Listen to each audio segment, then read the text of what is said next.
क्या लगता है आपको, पॉर्न देखना लीगल है या इलीगल? प्रोस्टिट्यूशन लीगल है या इलीगल? लिव इन रिलेशनशिप्स में रह सकते हैं या इज इट इलीगल और is it just immoral?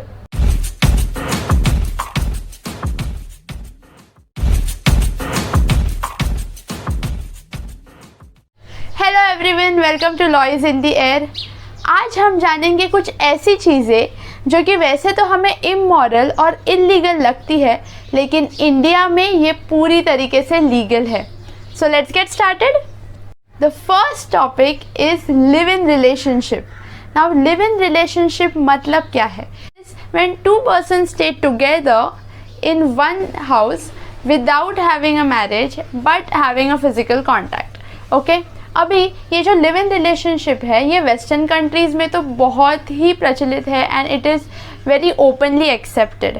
However India में लिव इन रिलेशनशिप को इतना वाइड एक्सेप्टेंस नहीं मिलता। तो देखते हैं लॉ का इसके बारे में क्या कहना है। Article 21 of our constitution of India says that right to liberty is granted to all individuals. Now what is right to liberty? Right to liberty मतलब आप अपने हिसाब से फ्रीली जैसे चाहिए वैसे जी सकते हैं, ऑब्वियसली प्रोवाइडेड आप क्राइम्स ना करो। तो ये राइट टू लिबर्टी जो है it was highlighted in a case जहाँ पे लिव इन रिलेशनशिप्स की वैलिडिटी चेक की थी, जहाँ पे लिव इन रिलेशनशिप्स लीगल है या इलीगल चेक किया गया था। एंड हमारे कोर्ट्स ने कहा था कि नहीं, आर्टिकल 21 कहता है कि every individual has a right to liberty and hence people can stay together in live-in relationships. Hence, live-in relationship was not criminalized and live-in relationship is not illegal in India. It is perfectly legal. So अब जानते हैं age limit के बारे में। India में legal age for the man for marriage is 21 years and for the female it is 18 years. However, live-in relationship के लिए दोनों की ही एज 18 years होना मिनिमम ज़रूरी है। So if you are above 18 you can freely live in a live in relationship. Okay, now the last aspect of live in relationship is कि ये सोशली और लीगली कितना वैलिड है। तो देखिए, हमने ये तो डिस्कस कर लिया कि लीगली लिव इन रिलेशनशिप को पूरी वैलिडिटी मिली है एंड इट इज़ लीगल। ऐसा कोई भी लॉ नहीं है जो लिव इन रिलेशनशिप को क्रिमिनलाइज करता है या जो कहता है कि लिव इन रिलेशनशिप इलीगल है। लेकिन the Indian society states that live in relationship is not right. So even if हमारे लॉ ने लिव इन रिलेशनशिप को वैलिडिटी दे दी है, फिर भी लिव इन रिलेशनशिप को हमारी सोसाइटी ने अभी तक पूरी तरीके से एक्सेप्ट नहीं किया है। तो ये था अबाउट लिव इन रिलेशनशिप्स। हमारा दूसरा क्वेश्चन है पॉर्न। अभी पॉर्न देखना राइट है या रॉन्ग है, that is a question of philosophy. लेकिन यहाँ पे हम देखेंगे कि पॉर्न देखना लीगल है या इलीगल है। सो देखिए, चाइल्ड पोर्नोग्राफी तो कम्प्लीटली इलीगल है। चाइल्ड पोर्नोग्राफी मीन्स जहाँ पे पॉर्न्स में children included हो, and this is a very terrible act. So child pornography is completely illegal for its rightful causes. Secondly, किसी भी औरत को उसकी मर्जी के खिलाफ porn दिखाना is also illegal. So if a lady consents to see porn with you then it is okay. लेकिन अगर किसी की इच्छा नहीं है और आप जानबूझ के किसी भी तरीके से उस लेडी को अगर पॉर्न दिखा रहे हो तो it is completely illegal and it is a criminal offence. अब ये चिल्ड्रन एंड वुमेन का पर्सपेक्टिव तो हम समझ गए। अपार्ट फ्रॉम दिस, पॉर्न देखना इज़ नॉट इलीगल, पॉर्न देखना is not against the law. However, अगर आप पोर्नोग्राफी फिल्म्स ट्रांसफ़र करते हो या शेयर करते हो on any of your device, pen drive हो, मोबाइल हो या hard drive, then it is an offence. Hosting a pornography site is not allowed in India. So अगर आप इंडियन हैं, आप पोर्नोग्राफी साइट इंडिया में होस्ट नहीं कर सकते। Apart from this, watching porn is completely legal and valid और ऐसा कोई भी सेक्शन या कोई भी लॉ नहीं है जो पॉर्न देखने से आपको मना करता है। हमारा नेक्स्ट टॉपिक है प्रोस्टिट्यूशन। अभी प्रोस्टिट्यूशन लीगल होना चाहिए, इलीगल होना चाहिए, सही है, गलत है, is a long standing debate going on. Okay. However let's see कि लॉ प्रोस्टिट्यूशन के बारे में क्या कहता है। तो देखिए, since we are studying all the cases जो लीगल है इंडिया में, इट इज़ ऑब्वियसली अंडरस्टूड कि प्रोस्टिट्यूशन भी इलीगल तो नहीं है। However there are some points that we need to remember. First है कि चिल्ड्रन, जैसे हमने प्रीवियसली भी देखा, चिल्ड्रन को किसी भी गलत एक्ट में इंक्लूड करना बेसिकली गलत ही है एंड बेसिकली लॉ उसके अगेंस्ट है। सो if children are included in prostitution or forced into prostitution, then it is an illegal act. Children को prostitution में लाना is completely illegal. Okay? Now, next is brothel. Brothel मतलब वैश्यालय, जहाँ पे prostitution की activities carry on की जाती है। तो अगर आप brothel रख रहे हो या फिर अपनी जगह आप brothel करके दे रहे हो, फिर वो गलत है, कानून उसको अलाव नहीं करता। थर्ड इज़ पिम्स मतलब दलाल। दलाली करना मतलब लड़कियों को बेचना या फिर लड़कियों पे पैसे लगाना, उनका सौदा करना is completely wrong. And being a pimp या फिर दलाली करना is completely N offence in India. Lastly, public place में प्रोस्टिट्यूशन कैरी ऑन करना अलाउड नहीं है। मतलब आप रोड्स पे जाके लोगों को प्रोस्टिट्यूशन के लिए इनवाइट नहीं कर सकते, कस्टमर्स को इनवाइट नहीं कर सकते, या फिर पब्लिक प्लेस में प्रोस्टिट्यूशन कैरी ऑन नहीं कर सकते। हाई कोर्ट ने कहा है prostitution is not a criminal offence at all. So that is all about prostitution. हमारा नेक्स्ट टॉपिक है बिटकॉइंस। अभी बिटकॉइंस तो आपको पता ही रहेंगे, आजकल बहुत ही फेमस है। Bitcoin means a crypto currency. Crypto currency is basically a crypted currency which is used to trade. तो आपको कैश यूज़ करने की ज़रूरत नहीं होती यहाँ पे। नाउ ये बिटकॉइंस जो है वो आए तो बहुत ही लेटली है, अराउंड 2008। हावेवर अभी अभी ये बहुत ही ज़्यादा फेमस हुए हैं एंड बहुत ही वाइडली यूज्ड हुए हैं। इनकी जो प्राइस है वो भी बहुत शूट अप हुई है। Now why the price has been shot up, it is because the demand and supply has been managed. Now let us check कि हमारा इंडियन लॉ बिटकॉइंस के बारे में क्या कहता है। So the Indian law states कि bitcoin is a digital currency, और इसी बिटकॉइन पे, इसी डिजिटल करेंसी पे, इसी क्रिप्टो करेंसी पे वैसे तो इंडिया में बैन था, लेकिन मार्च 2020 से ये बैन हटा दिया गया है। सो trading in bitcoin and crypto currencies is perfectly legal in India now. लेकिन यहाँ पे एक प्रॉब्लम ये है कि हमारे पास जो भी इश्यूज़ है उसके लिए हमारे पास एक रेमेडी रहती है। लॉ में उबी जस ईबी रेमेडियम करके मैक्सिम है कि जहाँ पे राइट है वहाँ पे रेमेडी है। लेकिन बिटकॉइंस के मामले में हमारे पास कोई भी लॉ नहीं है, इसलिए हमारे पास कोई भी रेमेडी नहीं है। इसका मतलब क्या है? इसका मतलब ये है कि आप अगर क्रिप्टो करेंसी में ट्रेड कर रहे हो, तो फिर डिजिटल करेंसी में अगर आप ट्रेड कर रहे हो तो फिर there is no regulation for it. मतलब अगर आप ट्रेड कर रहे हो, you all by yourself, there is no one who is going to come and help you if there is any issue. Law is not going to help you with it, although law does not criminalize it or law is not against it. So this is about Bitcoin. The next topic is change of religion, यानी कि conversion, मतलब एक religion से दूसरे religion में convert होना। देखिए, India तो सेक्युलर कंट्री है और इंडिया में बहुत सारे रिलीजन्स है, तो can one person convert from one religion into another? क्या हमें freedom to convert into other religion है? जी हाँ है। Articles of constitution state that we have a freedom to practice, profess और propagate any religion. Okay, so let's see, अभी ये तो होगी रिलीजन की बात कि हम किसी भी रिलीजन को प्रैक्टिस कर सकते हैं, पर क्या हम वैसे ही इजीली कन्वर्ट भी कर सकते हैं? तो इसका आंसर है जी हाँ। इंडिया में आप किसी भी रिलीजन में इजीली कन्वर्ट हो सकते हो। There is no law which bans this. However law क्या बैन करता है? लॉ फोर्स्ड कन्वर्जन्स बैन करता है, यानी कि अगर आप पे कोई फोर्स कर रहा है, आपको फोर्सिबली एक रिलीजन से दूसरे रिलीजन में कन्वर्ट किया जा रहा है, तो ये चीज़ लॉ में बैंड है, it is completely illegal. Okay.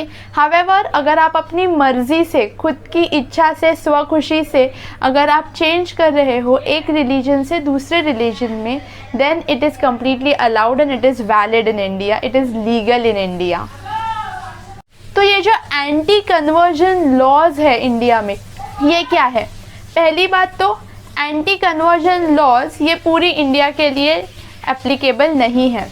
Anti conversion laws apply करने के लिए एवरी स्टेट को अलाउ किया गया है। इसका मतलब है कोई भी स्टेट अपने हिसाब से एंटी कन्वर्जन लॉज लागू कर सकती है। Again, anti conversion laws are not against wilful conversion. अगर किसी स्टेट पे एंटी कन्वर्जन लॉ लगाया गया है और वहाँ पे आप अपनी मर्ज़ी से रिलीजन चेंज कर रहे हो, then it is completely valid, legal and allowed. लेकिन अगर किसी स्टेट में एंटी कन्वर्जन लॉ लगाया गया है और वहाँ पे कोई भी किसी और का फोर्सफुल कन्वर्जन कर रहा है from one religion to another, then that becomes an offence in the same state. This is about change of religion और कन्वर्जन। और लास्ट चीज़ जो इंडिया में लीगल है, दैट इज़ मैरिटल रेप। ऐसा नहीं है कि इस चीज़ को इंडिया में लीगल माना गया है। It is not that it is a right thing to do. Obviously Indian law इसे कंडेम करता है, लेकिन फिर भी अभी तक हमने इसको क्रिमिनलाइज नहीं किया है। अब जानते हैं क्यों। See, it's an ancient belief that wife is the property of her husband. Okay, wife को हमेशा ही औरत को एक चीज़ करके देखा गया था एंशिएंट हिस्ट्री में, not just India but all over the world, and she was taken as a property to the man, because of which ancient laws में तो मैरिटल रेप का कंसेप्ट ही नहीं था। हावेवर अभी अभी बहुत सारे एक्टिविस्ट ने इस मैरिटल रेप को रिकग्नाइज़ किया है। अकॉर्डिंगली कोई भी इंसान अगर उसकी वाइफ के साथ against her wish, against her consent कोई भी सेक्सुअल एक्टिविटी करता है या सेक्सुअल इंटरकोर्स करता है, then it is a marital rape. Okay, अभी यहाँ पे कंसेंट बहुत ही इम्पॉर्टेंट है। ये जो कंसेंट है इसे कॉन्ट्रैक्ट एक्ट में, हमारा जो पहला वीडियो था इंडियन कॉन्ट्रैक्ट एक्ट, उसमें कंसेंट को बहुत ही बड़ा दर्जा दिया गया है। कंसेंट मतलब क्या होता है? किसी की भी हाँ। अगर कोई भी बोले कि I am willing to do something, तो उसे बोलते हैं कंसेंट। अगर मैं मेरी फ्री कंसेंट से, अभी इसमें एक फ्री कंसेंट करके आता है, कंसेंट तो हो सकता है अगर मैं आपको डरा धमका के बोलूँ कि बोल हाँ वरना मैं तुझे गन पॉइंट पे रख दूँगी, बोल हाँ वरना मैं तुझे मार दूँगी, तो आप तो हाँ बोल ही दोगे, तो वो तो कंसेंट हो ही गया। सो कंसेंट मतलब सिर्फ हाँ बोलना नहीं होता, कंसेंट ये फ्री होना भी ज़रूरी है। फ्री कंसेंट क्या होता है? जब आप पे कोई भी ज़ोर ज़बरदस्ती नहीं कर रहा है, आप पे कोई भी मानसिक तनाव नहीं है, आपके साथ कुछ भी झूठा नहीं किया गया है, आपको सब चीज़ें अच्छे से पता है, you have knowledge of all the facts, and फिर आप विलिंगली उसे हाँ बोलते हैं, उसे हम कंसेंट मानते हैं। अगर आपने पिंक मूवी देखी हो, उसमें इस कंसेंट के अराउंड बहुत ही रिवॉल्व किया है। ओके, सो ये कंसेंट होना ज़रूरी है। सो अगर एक शादीशुदा कपल में विदाउट द वाइफ्स कंसेंट अगर सेक्सुअल एक्टिविटी की जा रही है, it should be considered as marital rape, is what are activist are saying, is what majority of people are saying. However law ने अभी तक मैरिटल रेप को क्रिमिनलाइज नहीं किया है, although most of the other countries have criminalized marital rape, but Indian law has not recognized marital rape. ऐसा क्यों है? तो ये क्लैरिफाई कर दिया है 2012 की पार्लियामेंट्री स्टैंडिंग कमेटी ने, जिन्होंने कहा था कि मैरिटल रेप को अगर हमने क्रिमिनलाइज कर दिया तो बहुत सारे जो परिवार है, फैमिलीज़ है, वो टूटने लगेंगे। एज वी नो, इंडिया में फैमिली के इंस्टीट्यूशन को बहुत ही सीरियसली लिया जाता है। हम फैमिलीज़ को इजीली टूटने नहीं देते, इसीलिए हमारे डिवोर्स लॉज भी इतने केयरफुल है। उसमें पहले मीडिएशन होता है सो दैट लोग फैमिलीज़ को इजीली तोड़ ना दे। सो 2012 की पार्लियामेंट्री स्टैंडिंग कमेटी ने ये कहा कि अगर हमने मैरिटल रेप को क्रिमिनलाइज कर दिया तो बहुत सारी फैमिलीज़ टूटने लगेगी और बहुत सारी फैमिलीज़ में एक स्ट्रेसफुल वातावरण निर्माण हो जाएगा। It will not be a good atmosphere, the relationships will not subsist peacefully.